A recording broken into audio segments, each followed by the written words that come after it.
పశ్చిమ మధ్య బంగాళాఖాతంలో ఈ నెల 27 నాటికి అల్పపీడనం ఏర్పడనుంది.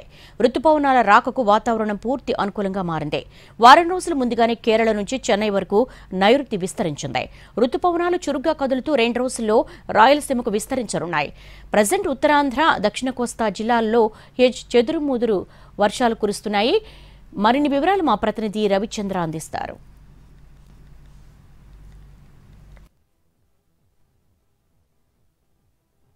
వాతావరణ విభాగం అంచనాలకు తగ్గట్టుగానే నైరుతి రుతుపవనాలు కేరళ తీరాన్ని తాకి ప్రస్తుతం చెన్నై వరకు విస్తరించాయి.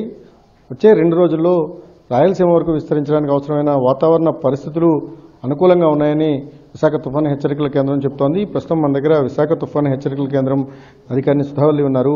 మేడం, నైరుతి రుతుపవనాలకు సంబంధించిన ట్రాక్ ఎలా ఉంది? అది ఎంత లోపల ఆంధ్రప్రదేశ్ మీద విస్తరించే అవకాశం కనిపిస్తోంది?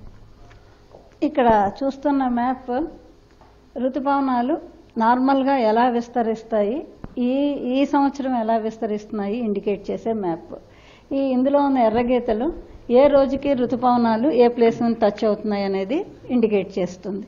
ఈ నీలం లైన్ ఎప్పటి వరకు ఎంతవరకు పురోగతి పొందాయి రుతుపవనాలు అనేది ఇండికేట్ చేసే లైన్. ఇవాళ 24వ తారీఖు. 24వ తారీఖుకి వచ్చి ఇక్కడ కార్వార్, షిమోగా, ధర్మపురి, చెన్నై ఈ లైన్ వరకు దక్షిణ ఇండియాని ఇవి తాకాయి. అలాగే ఈ బ్లూ లైన్ ఎలా వెళ్తుందో అలా అంతవరకు కూడా మాన్సూన్ బే ఆఫ్ బెంగాల్లో కానీ అరేబియా సముద్రంలో కానీ కవర్ చేసింది. అంటే అడ్వాన్స్ మాన్సూన్ కారణంగా ఈసారి మంచి వర్షాలు ఉంటాయి, ఆశాజనకమైన వాతావరణ పరిస్థితులు ఉంటాయని ఐఎండీ మొదటి నుంచి చెప్తోంది. ఆంధ్రప్రదేశ్లో విస్తరించడానికి ఎన్ని రోజులు సమయం పట్టే అవకాశం ఉంది? ఆంధ్రప్రదేశ్కి రావడానికి ప్రస్తుతానికి ఒక డిప్రెషన్ అరేబియా సముద్రంలో కొనసాగుతోంది.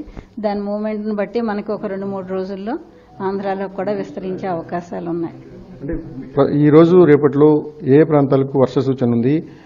ఒక ట్రఫ్ ఒకటి కొనసాగుతోంది ఛత్తీస్గఢ్ వరకు, దానికి సంబంధించిన వివరాలు. ఈ అరేబియా